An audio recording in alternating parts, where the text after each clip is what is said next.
Souvent, la souffrance n'est pas exclue de l'amour. Vous vivez en couple depuis plusieurs années et malgré les hauts et les bas qui surviennent dans toutes les relations, vous avez confiance en votre conjoint. Et puis un jour, c'est le choc, votre monde s'écroule et toute votre vie est remise en question. C'est le tableau de ce soir. Shalom chez vous et surtout, que Point d'accord commence.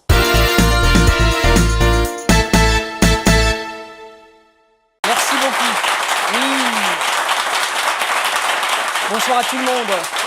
J'espère que vous allez bien. Public, c'est un plaisir de vous retrouver, comme tous les soirs d'ailleurs. Vous portez bien, j'espère. La semaine s'est bien passée. D'accord, donc on est d'aplomb pour une autre dose d'émotions fortes. D'accord, ça fait plaisir d'entendre ça. Pasteur Maïma, à nouveau, je vous dis bonsoir. C'est un plaisir de vous retrouver chaque fois. On se porte bien, toute la famille, tout le monde va bien, l'assemblée. Dieu merci, ça va. Ça va très bien, d'accord. En tout cas, nous aussi, on est prêts à accueillir notre invité. Merci. Et d'ailleurs, ça ne va pas tarder, on va aller assez rapidement aujourd'hui. Et donc, je vous propose tout de suite de recevoir avec moi notre témoin aujourd'hui. C'est une femme, une jeune dame, elle a quelque chose, mais je pense aussi de très important à nous dire. Elle est peut-être au bout du rouleau et espère trouver dans votre bouche aussi, pourquoi pas, la réponse au problème qu'elle traverse. On peut recevoir ensemble, s'il vous plaît, Mademoiselle Espérance, non, Madame Espérance, qu'est-ce que je raconte? Madame Espérance Camé, on applaudit très fort. Alors on peut faire venir Espérance. Et voilà. L'église déjà. Oui. Oui. Oui. Et puis je t'accompagne. Voilà. Assieds-toi. Voilà. Ça va bien? Ça va. Ça va bien. Ça fait plaisir. Alors en fait, je vous la présente, c'est Espérance. Mais parfois, je suis tentée de t'appeler Sephora parce qu'également, tu t'appelles aussi Sephora. Déjà, je te tutoie tout de suite, il n'y a pas de souci par rapport à ça. Pas de souci. Donc, parfois, je dis Espérance, je dis Sephora, tu préfères quoi? Espérance. Espérance. En même temps, moi, je préférais bien Sephora parce que ça veut dire petit oiseau. Oui.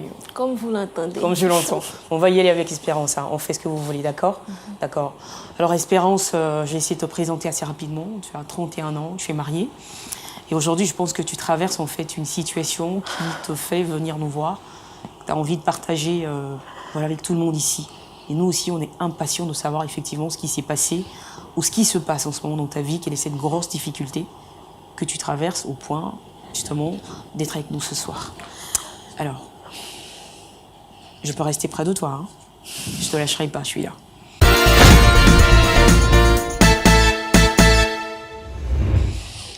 En tout cas, merci.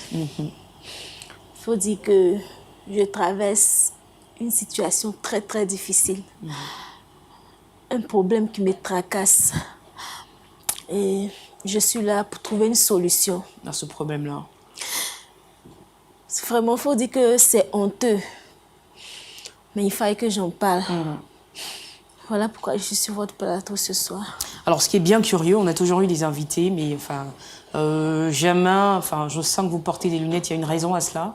La paire de lunettes, est-ce que c'est dans un souci de rester cachée, de rester discrète, de ne pas se faire reconnaître forcément? Tout à fait, tout à fait. C'est dans ce souci-là. Mais d'accord, on respecte en tout cas votre choix.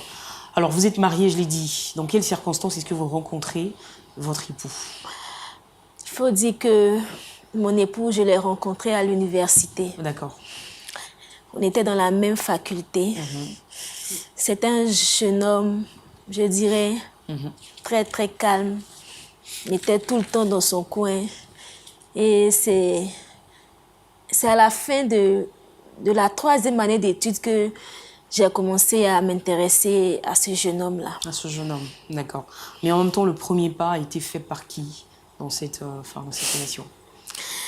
Il faut dire que le premier pas, quand on a commencé à se fréquenter, l'amour n'est pas venu tout de suite. J'ai voulu d'abord le découvrir, savoir qui il était réellement, quels sont ses intérêts, sa vie spirituelle. Et c'est au fil du temps que l'amour a commencé à naître et on a fini par se marier. D'accord. Mais en même temps, vous dites qu'à cette époque, votre mari était très souvent seul. Vous le retrouviez pas toujours en compagnie d'autres étudiants comme lui. Est-ce qu'il vous a expliqué à cette époque-là pourquoi il était toujours étranché tout seul dans son coin?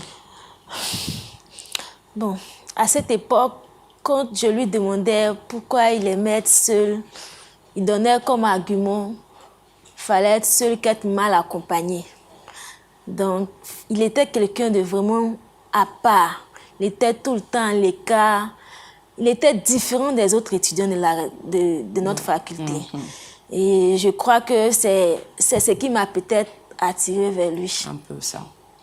Est-ce qu'à cette époque, vous étiez tous deux chrétiens? Oui. Moi, j'étais chrétienne. Et il faut dire que c'est par le biais de ma voisine. Et chaque soir, il y avait des cellules de prière dans sa maison. Je participais, c'est comme ça que j'ai accepté le Seigneur. D'accord. Et du côté de votre mari? Lui, il faut dire que il est né chrétien, moi aussi je peux le dire ainsi, parce que ses parents étaient tous les deux chrétiens. Donc depuis l'enfance, lui, il partait déjà à l'église avec ses parents. Donc, lui, et combien de temps après votre rencontre, enfin, à l'université, que vous avez décidé en fait de vous marier? Après 3 ans. Après 3 ans, nous avons fait la dot. La dot, nous sommes allés aux fiançailles, le mariage civil, religieux. En tout cas, on s'est mariés devant le Seigneur. En tout cas, un mariage sans fausse note. En tout cas, on a eu un bon parcours. Donc, tout a été fait comme le Seigneur le demande. Donc, la dot, le mariage civil, le mariage religieux, tout le monde. Enfin, c'était un pari réussi, en fait. Donc, aujourd'hui, ça fait 5 ans que vous êtes mariés. Est-ce que je veux dire, durant ces 5 ans de vie commune aux côtés de votre mari, est-ce que là encore, ça a été un pari réussi? Est-ce que tout se passe comme vous le souhaitez? Mon mari, c'est un homme exemplaire. Il faut dire que quand on s'est mariés, on continuait toujours d'aller à l'église. Et j'ai même quitté mon assemblée pour intégrer la sienne. Et j'ai pas eu du mal à m'y intégrer. J'ai même adhéré au comité d'ordre et accueil. En tout cas, on vivait une vie heureuse, épanouie. On était épanouis. On n'avait pas de problème, on était pas de vraiment problème. épanouis. Donc un couple, voilà, comme tous les couples chrétiens, tout se passe bien. Depuis 5 ans que vous êtes mariés, Espérance, vous n'avez toujours pas d'enfant. Est-ce que c'est un choix volontaire?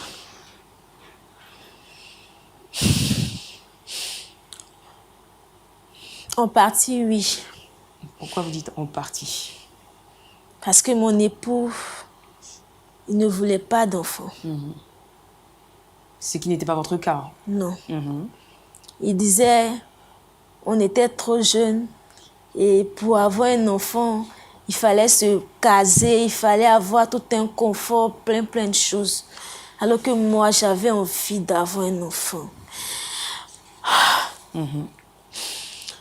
Je voulais avoir un enfant. Je ne sais pas si vous pouvez sentir cette joie que les femmes ont de porter ne serait-ce qu'un enfant. En tout cas, j'avais voulu expérimenter cela avec mon mari. Mais lui, non. Lui, non, il ne voulait pas d'enfant. Et je peux dire qu'aujourd'hui, moi-même, je n'en veux plus. Alors, je pense avoir un peu de mal, en fait, encore à vous suivre, hein, mais ça va venir. Vous souhaitiez avoir un enfant avec votre mari quand vous êtes marié à lui. Et depuis 5 ans, vous n'avez toujours pas d'enfant. Mais c'est une décision, en fait, qui est voulue. On va dire une situation qui est un peu voulue par votre époux. Parce que lui ne souhaite pas avoir d'enfant, mais ne vous donne pas les raisons. Pourquoi vous aussi, à partir d'aujourd'hui, enfin, depuis un moment, vous également ne souhaitez plus avoir d'enfant? Qu'est-ce qui s'est passé? Il faut dire qu'on vivait une vie de couple heureux. Mais depuis 8 mois, Tout a basculé. C'est devenu un enfer. Notre vie de rêve qu'on avait, en tout cas, s'est transformée en cauchemar, si je peux m'exprimer, c'est un cauchemar. Je ne trouvais plus d'arguments pour convaincre mon mari à l'idée d'avoir un enfant. Je ne savais pas quoi dire lorsque mes parents me demandaient, on veut notre petit-fils, on veut un petit-fils.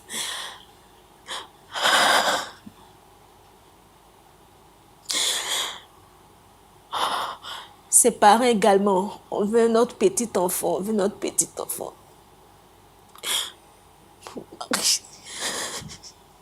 Wow. Mon mari, lui, n'en voulait pas.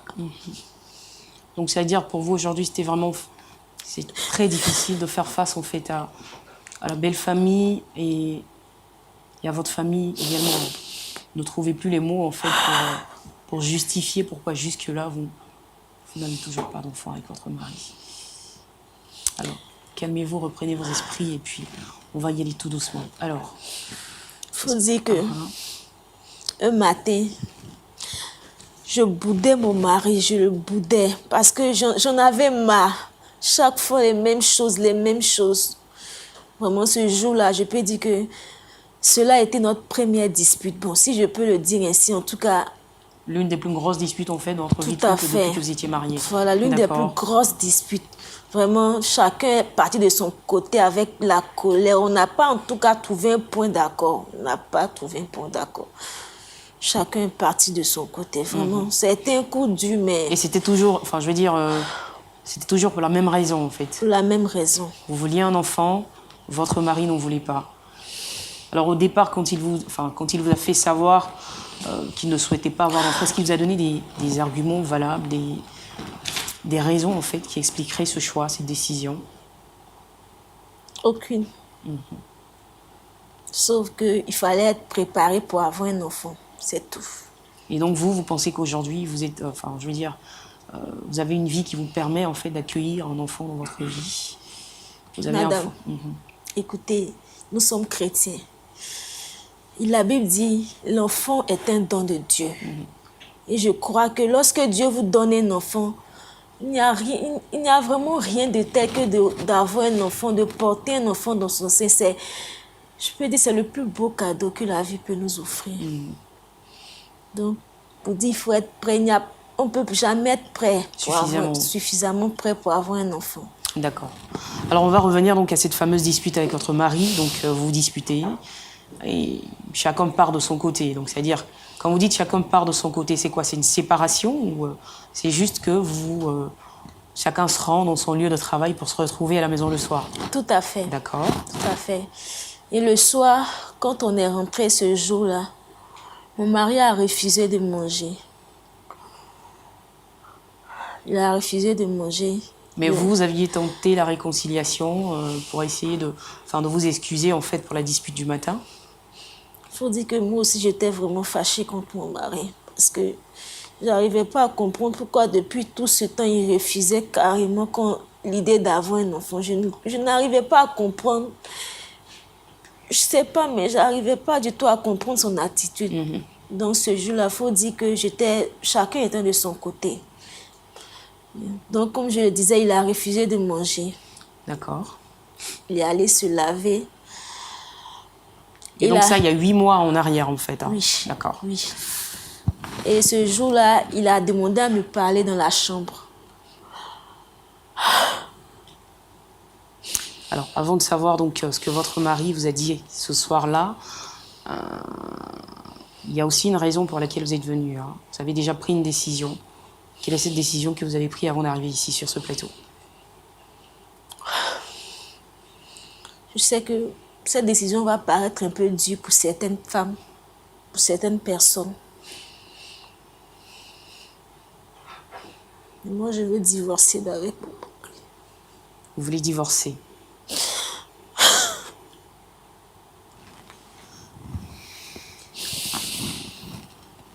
Je veux divorcer d'avec mon mari.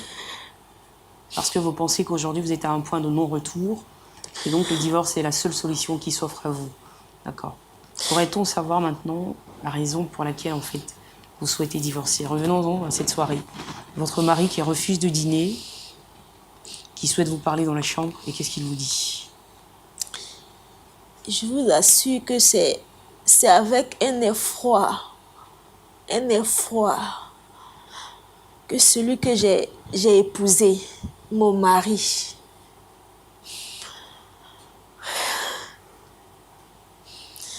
je ferai l'effort de ne pas pleurer sur ce plateau. Mais non, vous pouvez y aller. Si ça vous fait mal, il n'y a pas de problème, madame. Vous pourrez pleurer, bien sûr. Qu'est-ce qu'il vous dit, votre mari?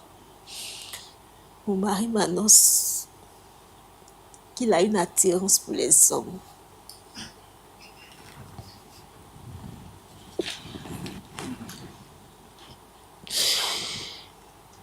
quand vous dites que votre mari a une attirance pour les hommes, en d'autres termes, qu'est-ce que ça veut dire?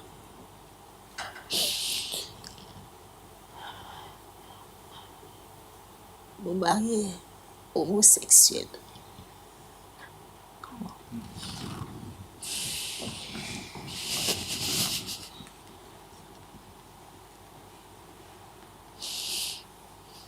Waouh. Là, je perds mes mots.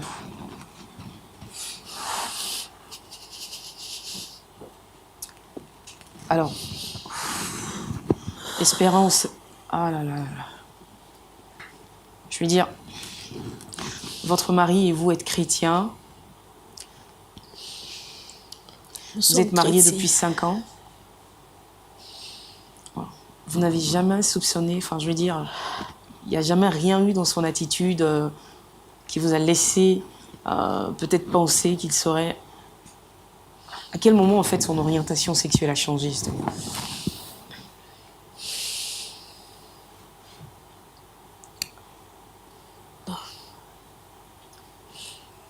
Dans ses dires, il dit cela a commencé depuis l'université. Depuis que vous étiez à l'université en fait? Bien avant qu'on ne se rencontre. D'accord. Il dit comme ça que il est né avec, que rien ne pouvait le changer. Et que s'il m'a épousée, il a fait croyant vraiment se débarrasser de cette tendance-là. Il Voilà. pensait pouvoir lutter contre ça. Voilà. Mais il se rend compte que non, c'est impossible. Il n'y arrive pas.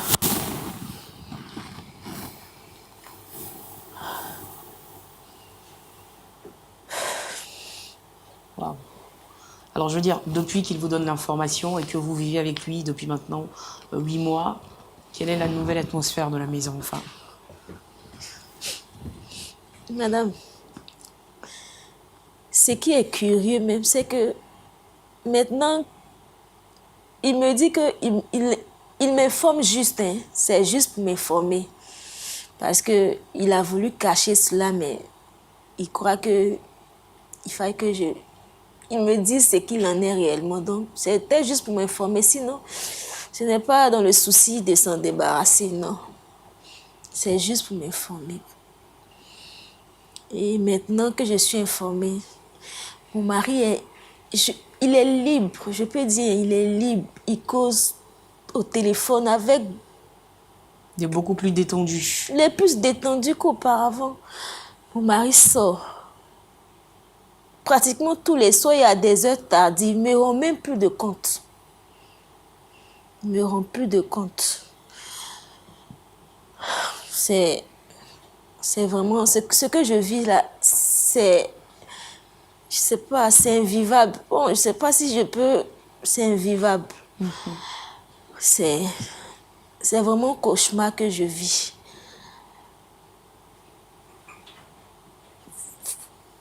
Vous imaginez un instant que mon mari, l'homme que j'ai épousé est homosexuel, madame.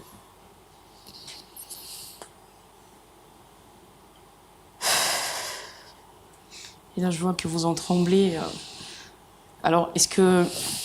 Espérance, enfin, ça fait 8 mois, donc 8 mois que vous supportez toute seule, en fait, ce fardeau. Est-ce que vous avez cherché, ne serait-ce que de l'aide, à en parler peut-être autour de vous, à un témoin, à un pasteur, à une maman, à quelqu'un de plus expérimenté peut-être?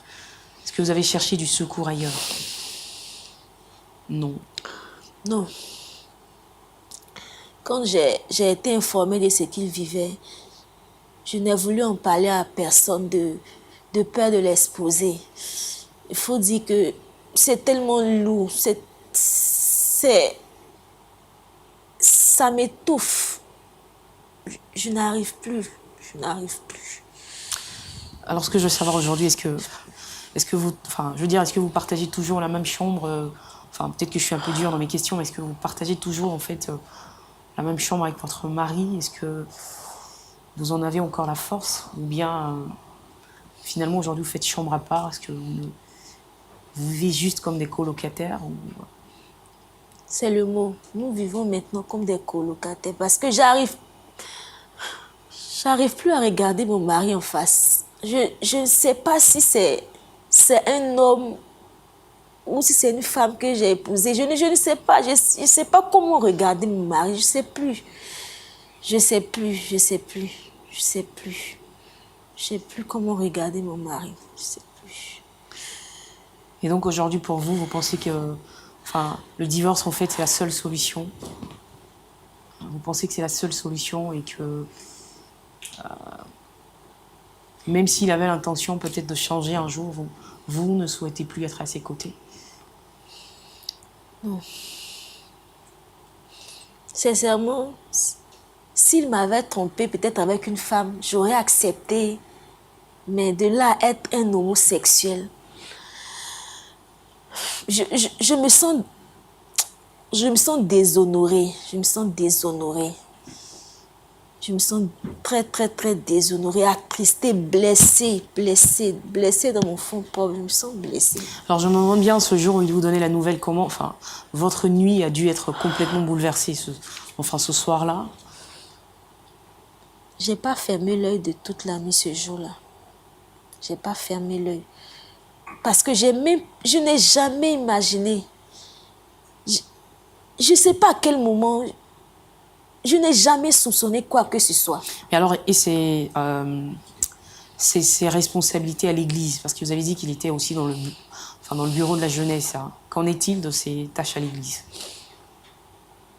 C'est après cette nuit-là que j'ai compris pourquoi il s'est détaché de toutes ses responsabilités à l'église. Parce que il y a, disons, plus d'1 an en arrière, il s'est carrément retiré de toutes les obligations qu'il avait à l'église. Sans donner d'explication valable. Aucune raison. Aucune raison. Aucune raison. Donc aujourd'hui, vous ne partagez plus de repas ensemble avec votre mari, non. Vous êtes dans la même maison, mais chacun vit sa petite vie de son côté. Tout à fait. J'arrive plus à supporter mon époux. Et vous est-il arrivé déjà de le rencontrer avec ses partenaires? En tout cas, il fait tellement bien ces choses que j'ai jamais vu quelqu'un. Non, mais je veux dire, depuis qu'il vous a donné la nouvelle, en fait. Maintenant, vous dites qu'il est beaucoup plus libre.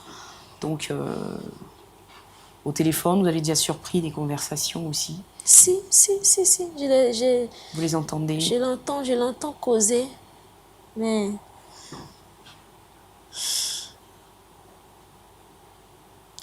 Mais alors, la décision de divorcer, elle vient de vous? C'est une décision prise ensemble? Votre mari souhaite également divorcer? Il n'a pas l'intention, lui, de divorcer? Bon, il n'a pas fait part de son intention quant au divorce. C'est moi qui ne me sens plus dans... Je ne me sens plus dans cette relation, sincèrement. C'est vrai, la Bible condamne cela. La Bible est contre le divorce, mais quelqu'un qui dit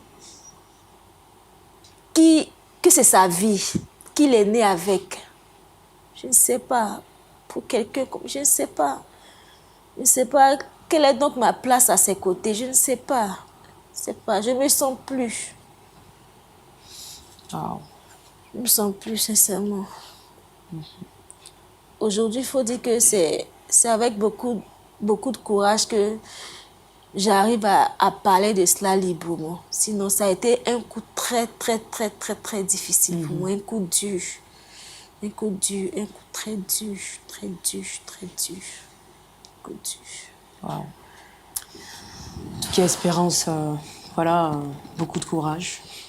Ça fait de la peine aussi d'entendre votre histoire, votre témoignage.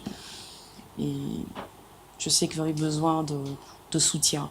Parce que pendant 8 mois, à porter toute seule ce fardeau-là, je comprends que c'est pas facile du tout. Et en tant que femme, forcément, à un moment, on se sent un peu sali, on se sent un peu humilié quand même, de se voir voler sa place d'épouse par un homme, c'est clair. Donc, beaucoup de courage encore. Et puis, séchez vos larmes, d'accord? Vous êtes vraiment une grande dame, assez de courage quand même. Je comprends maintenant pourquoi est-ce que vous avez porté la paire de lunettes. On va essayer d'entendre ce que le public a à dire par rapport à cette histoire. Et peut-être que dans les différentes analyses, on trouvera aussi une solution. Est-ce que le divorce est la meilleure des solutions en ce moment, dans votre cas précisément? Est-ce que lorsqu'on est face à une telle situation, Dieu nous autorise à divorcer? Est-ce que si elle divorce, elle pêche automatiquement? On va essayer de comprendre toutes ces interrogations-là. Le micro, est-ce qu'il est prêt déjà pour que j'entende quelqu'un se prononcer sur la situation d'Espérance? Public, quelqu'un souhaite intervenir? Oui, bien sûr, il y a une main. Allez-y, on passe le micro. Bonsoir, monsieur. Bonsoir. Vous allez bien? Oui, je vais très bien. D'accord. Vous avez déjà été confronté à une histoire de ce type une fois? Vous avez déjà entendu? Effectivement. Et dans votre situation, de quoi est-ce qu'il s'agissait? Voilà, il s'agissait vraiment d'une famille où la dispute était réellement régnait dans cette famille. Voilà, et le mari, bon, il avait plusieurs maîtresses, un peu ici, mais ici. Et donc, quand la femme a pris cela, ils étaient une famille chrétienne. Et elle avait pris la décision de divorcer. Mais regardant à la Bible même interdit le divorce. Parce que si elle divorce, elle ne doit plus se remarier. Voilà, la Bible dit. Donc, face au conseil vraiment des pasteurs de l'église, elle a décidé de rester dans le foyer. De rester dans le foyer. Mais en même temps, on reste dans un foyer où on n'est pas heureux, où finalement on a l'impression de ne pas exister. Est-ce que c'est aussi la bonne solution? Donc vous, ce que vous conseillez aujourd'hui à Espérance, en fait, c'est quoi? C'est de rester toujours? Effectivement, c'est rester toujours, parce que si elle jette un regard rétrospectif dans voilà, elle va voir que au mariage, c'était pour le bien, le meilleur pour le pire. Et voilà, donc voici la situation. Elle va considérer cette situation comme c'est un malheur pour elle. C'est une situation tragique. Mais la réalité, c'est que devant Dieu, elle a pris la décision de l'aimer. Et c'est devant l'autel de Dieu. D'accord, juste devant vous, passez le micro à la dame, bonsoir. Bonsoir, madame. Ça va bien? Oui, ça va. D'accord. Alors, imaginez que vous êtes, vous, à la place d'Espérance, aujourd'hui, avec un mari qui vient vous annoncer comme ça, aussi froidement, enfin voilà, qu'il a une autre orientation sexuelle. Comment vous auriez réagi? Bon. Humainement parlant, ça sera en tout cas vraiment difficile pour moi. Je ne sais même pas, peut-être même, je peux même arriver à lui porter main si j'étais à sa place. Parce que c'est vraiment, vraiment tragique. C'est un choc. À sa place même, je n'allais même pas dormir dans la maison. J'allais peut-être partir ailleurs, ne pas le voir même. C'est vraiment difficile. Mais je la conseille en tout cas de ne pas divorcer. Parce que je pourrais dire, si son mari a eu le courage de venir lui dire qu'il est homosexuel, je peux dire que c'est Dieu qui l'a incité à lui dire. Et de sa part, ça pourrait, puisqu'elle est chrétienne, une femme chrétienne, c'est une manière pour Dieu de lui dire que ce n'est pas le moment de baisser les bras, c'est le moment de vraiment, vraiment prier pour son homme. Parce que c'est ce que, je pourrais dire, la Bible dit, nous sommes une aide pour l'homme. Ce n'est pas le moment de baisser les bras. C'est maintenant qu'elle doit vraiment se construire une atmosphère, en tout cas dans la maison, une atmosphère de prière véritablement pour un combat. C'est-à-dire prier véritablement pour que cet esprit-là laisse son mari. Dieu n'a jamais créé une personne homosexuelle. Et il ne va jamais le faire. Donc, s'il lui vient lui dire non, je suis né comme ça, Dieu ne peut jamais créer un homme-femme. Donc, c'est le moment pour elle de se ressaisir. C'est vrai, c'est difficile. Mais lorsque c'est difficile, ça nous donne encore plus de force pour prier, pour mener le combat véritablement pour son mari, parce que c'est pas facile. C'est vraiment pas facile. Merci beaucoup. Une autre intervention ici. D'accord, on y va. Allez-y, bonsoir. Bonsoir, merci. Sans toutefois désappointer tous ceux qui nous suivent, je ne suis pas aussi contre l'intervention de mes frères et mes sœurs. Mais si on doit s'imprégner de la Bible, il est dit dans le livre de Genèse que tout homme se marie et que le couple soit exemple de toute usure. Ça veut dire quoi? Lorsque tu te donnes dans une certaine relation devant Dieu, il y a des comportements à adopter. Et si je dois même ajouter encore une autre idée, La Bible dit, si c'est mon œil ou bien mon bras qui doit m'hypothéquer pour ne pas aller au paradis, il faudrait que je le coupe. Donc, en tant qu'une chrétienne, c'est bien vrai que la vie sur la terre, c'est intéressant. On éprouve des sentiments pour son conjoint. Mais sachant qu'on est tous passagers sur cette terre. Et c'est pas à cause d'une personne qu'elle va rater, en tout cas, l'avènement glorieux que le ciel. Je ne juge pas son conjoint. Mais comme il a si bien souligné, il utilise comme C'est un juste en fait souffle. au moins de faire diversion en Voilà. fait. Ouais. Or, il ne faudrait pas qu'à cause de lui, elle puisse perdre son salut. En tout cas, c'est ce que je pense. Je ne le blâme pas, mais si elle peut tenter aussi de changer son point de vue, qu'elle le fasse. Dans le cas contraire, il serait mieux pour elle de rompre. De cette rompre relation. définitivement et de sortir de cette C'est relation. pas un péché. Enfin, j'aime bien avoir aussi des avis contraires. Pasteur, on rebondira après justement sur tous ces avis.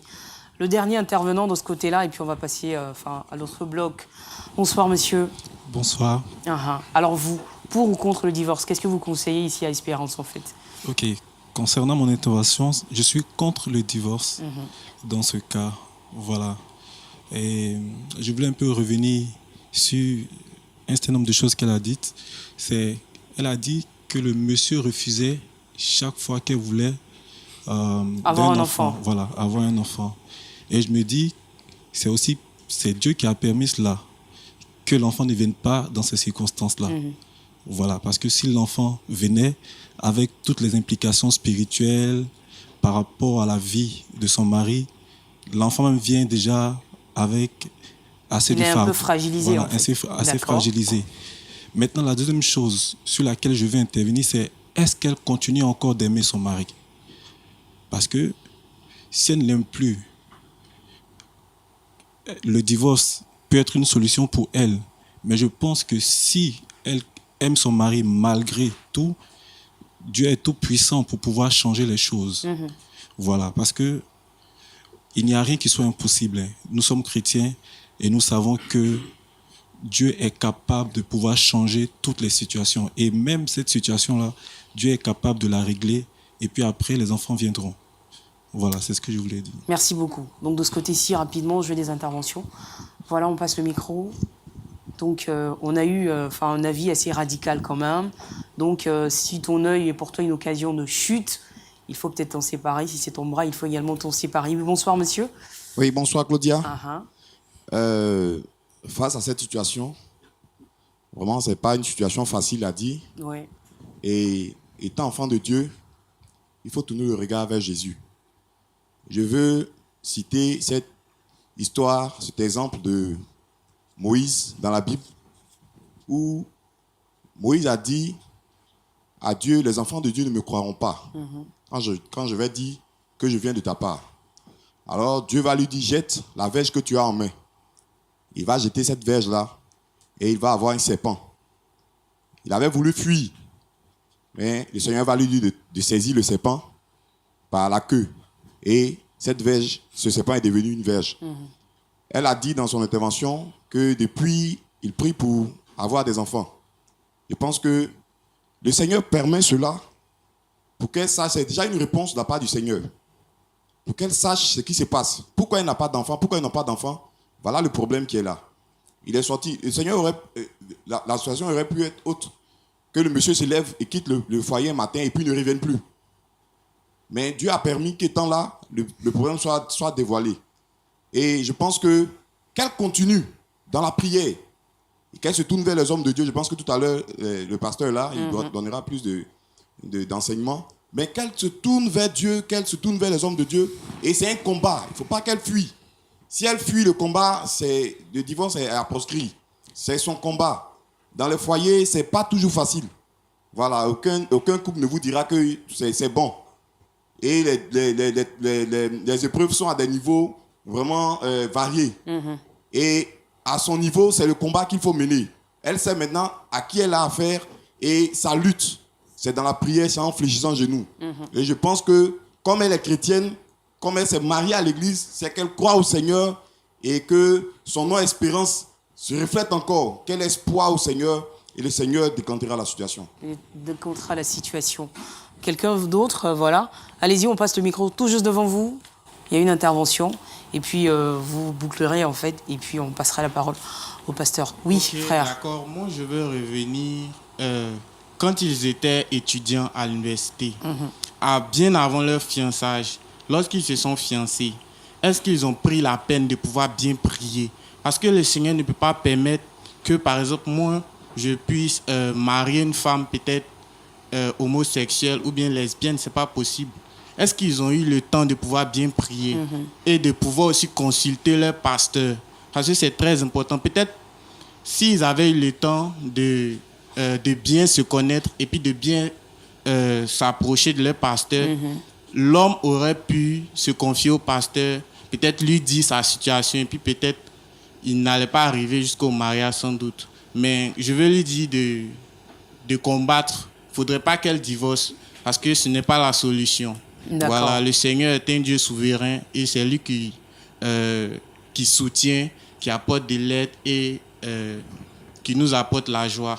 Donc, il faut qu'elle prie et qu'elle s'agenouille devant le Seigneur avec une foi ferme et qu'elle apporte ses problèmes. Le Seigneur la soutiendra. D'accord.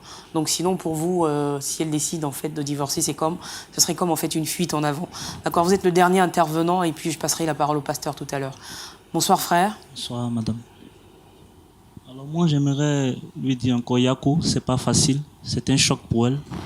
Et puis aussi lui dire que il ne faudrait pas qu'elle se dise que bon, son mari ne l'a pas aimée.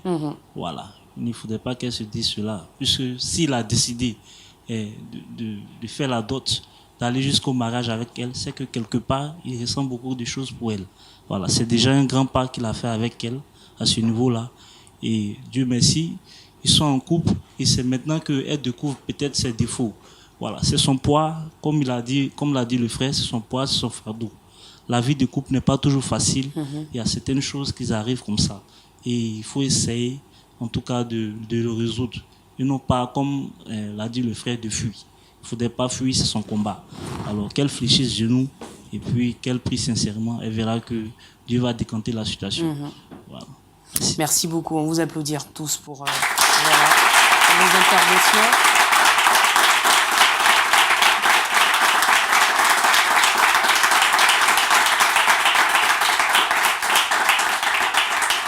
Bien.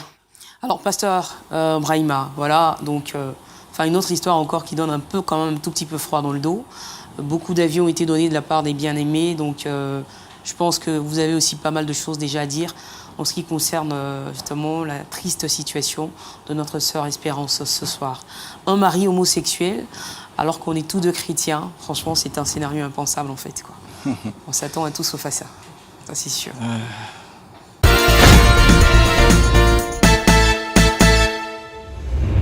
Je crois que c'est encore une situation très compliquée. Très compliquée en écoutant les uns les autres. Aucun chrétien converti qui connaît la parole de Dieu n'encouragerait un couple au divorce. Parce que la parole de Dieu est claire là-dessus. Dieu est le divorce et Dieu ne le recommande pas. Si ça dépendait d'un avis personnel, humainement parlant, je serais le premier à lui dire, ma soeur, il faut quitter ce foyer-là parce que il n'y a plus d'espoir dedans. Quelqu'un qui, de façon froide, vient te dire, moi je suis homosexuel, prends la chose telle que c'est, et puis ça devient comme une situation normale et qui rentre, qui sort comme il veut.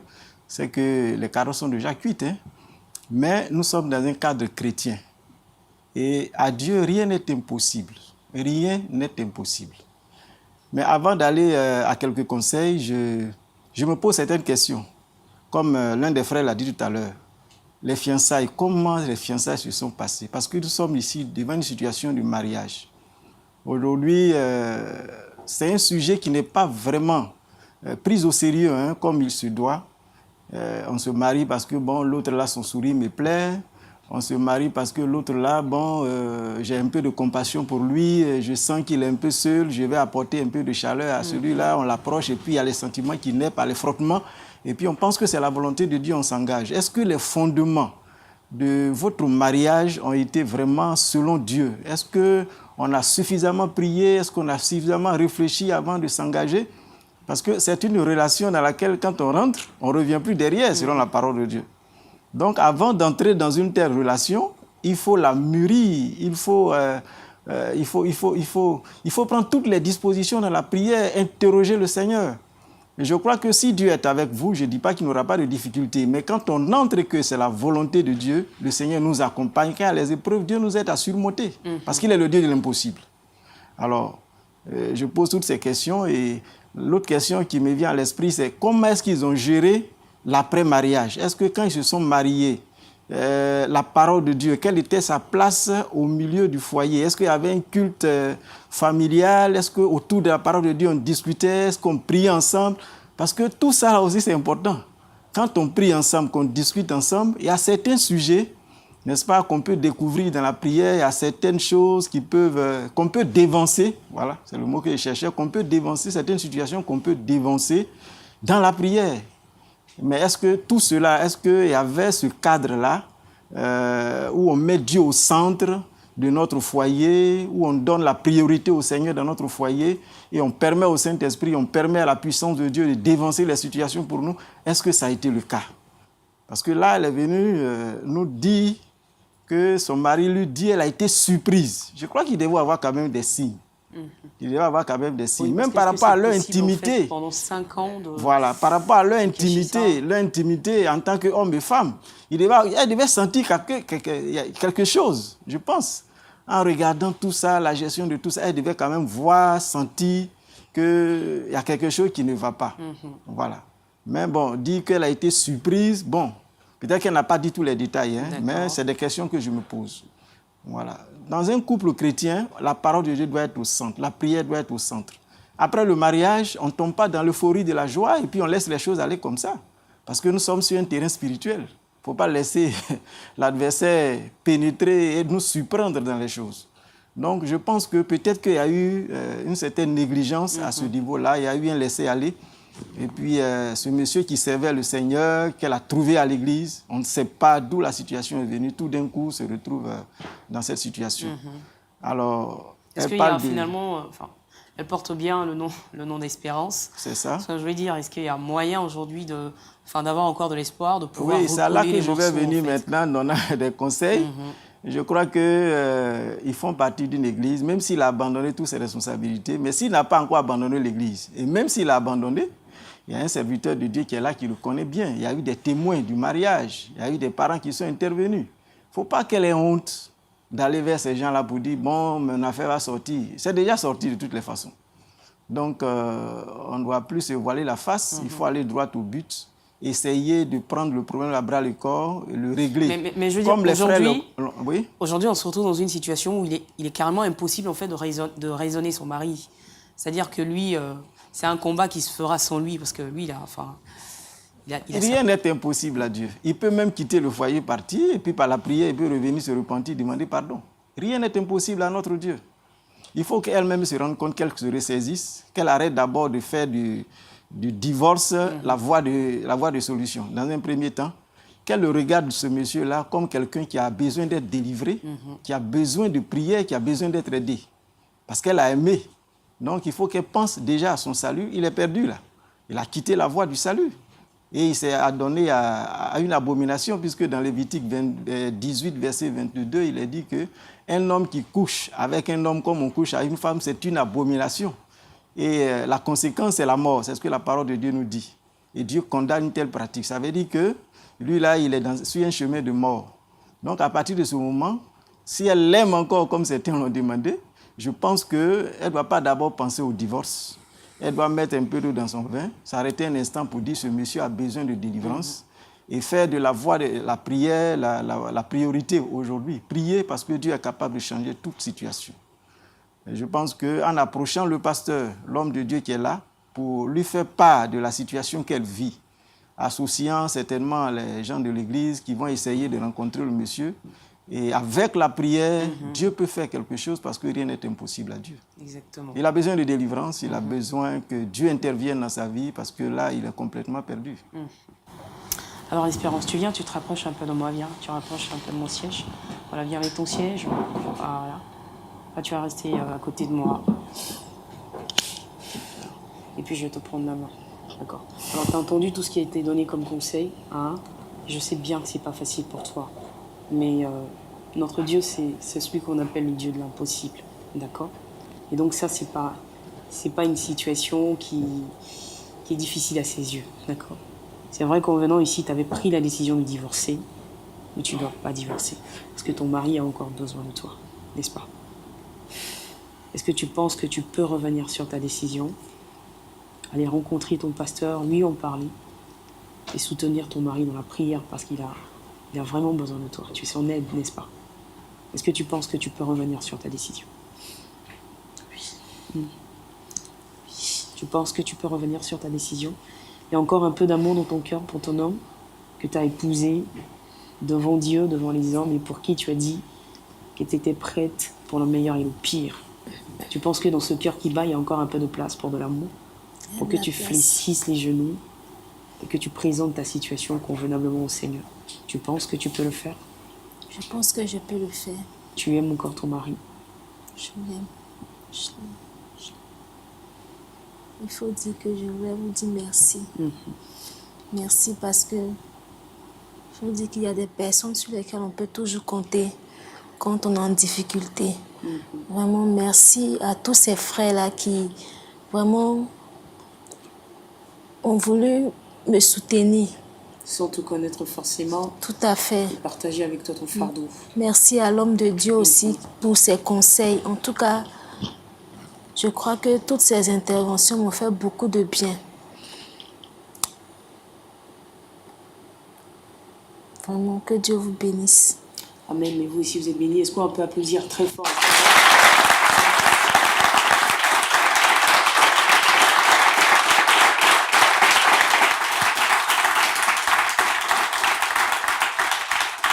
Alors, Pasteur Brahima, voilà ce qu'elle décide de faire, en fait, de revenir en fait sur sa décision, de se remettre en fait de façon mais vraiment acharnée dans la prière et de faire de ce combat-là son véritable combat afin que Dieu effectivement puisse retourner la situation en sa faveur. Pasteur, elle a besoin de prière aussi de notre part. Elle a besoin d'être accompagnée, d'être soutenue. Est-ce qu'il y a peut-être un dernier mot à lui dire avant, bien sûr, de la confier au Seigneur? Oui, le dernier mot, c'est de lui dire qu'elle vient de prendre la bonne décision. La bonne décision, bien sûr. De ne pas abandonner le combat, rester en prière, s'associer l'homme de Dieu qui est son père spirituel et fléchir genoux vraiment et prier parce que le Dieu que nous servons est un Dieu de miracles. Il est capable de faire le miracle, de ramener le cœur de son mari, le délivrer et le faire revenir à la maison. C'est possible. Parce qu'à lui, rien n'est impossible. Mais en même temps, je profite aussi de l'occasion pour dire à ceux qui ne sont pas encore mariés, qui cherchent à se marier, que le mariage, ce n'est pas un simple contrat de deux personnes. C'est un engagement qu'on prend devant Dieu. Un engagement assez fort. Et donc, avant d'entrer dans cet engagement-là, il faut vraiment être convaincu et sûr que là où nous mettons les pieds, Dieu est avec nous. Parce qu'il y a des situations de surprise qui peuvent nous attendre. Si Dieu n'est pas avec nous, eh bien, ce sera la catastrophe. Ce sera la catastrophe, ouais. On va prier, si vous le permettez. Bien sûr, pasteur, on va prier. Père Céleste, nous voulons encore nous incliner devant toi pour remettre entre tes mains notre sœur qui est effondrée par ces situations difficiles qu'elle traverse. Elle est tellement découragée qu'elle se dit qu'il n'y a plus d'espoir et que la seule solution, c'est le divorce. Mais nous essayons de la convaincre du contraire. Parce qu'avec toi, l'espoir n'est jamais perdu. Tu es le Dieu de l'impossible, qui par 10 décrets a créé tout ce qui existe. Rien n'est impossible à ta main quand tu te lèves pour agir. Seigneur, elle vient de prendre la meilleure décision de continuer le combat. Nous voulons que tu sois sa force, que tu sois à ses côtés. Tu la fortifies dans le combat, tu l'orientes, tu la guides. Et pendant ce moment de combat, tu lui donnes toutes les attitudes qu'il faut pour que son mari, qui déjà dans son cœur a tout lâché, l'a abandonné, puisse être touché et revenir à la maison. Cela est possible à toi, car ta parole dit que le cœur de l'homme est comme un courant d'eau. Tu peux l'orienter à volonté. Et nous croyons que tu peux délivrer cet homme qui est sous l'emprise des puissances des ténèbres. Seigneur, fais grâce, s'il te plaît, et permets que ce foyer revive. Au-delà, nous voulons te confier tous ceux, toutes celles qui, certainement dans leur relation, traversent aussi de telles situations et qui nous suivent à cette émission. Nous prions qu'eux aussi, par le Saint-Esprit, reçoivent ta sagesse et se laissent conduire par toi pour sauver leur couple. Sois loué et sois béni. Merci de bénir encore cette émission et de bénir tous ceux et toutes celles qui sont là avec nous. Au nom de Jésus, notre Sauveur. Amen. Amen. Merci beaucoup à vous tous. On peut s'applaudir très fort. Merci beaucoup. Voilà.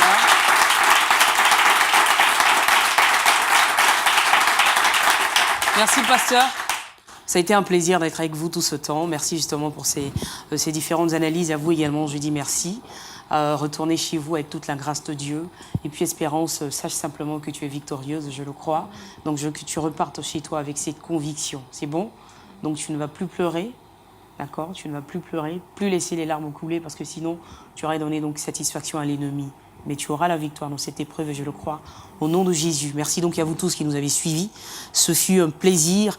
J'ai envie de dire qu'on a trouvé un point d'accord à cette émission aujourd'hui. Ce n'est pas toujours le cas. Mais quand ça se fait, on est super content. Et j'espère que vous aussi avez été touchés par justement la situation d'Espérance. Mais en même temps, à sa place, qu'auriez-vous fait? Vous le savez bien. Le débat est ouvert et peut se poursuivre chez vous. Bonsoir.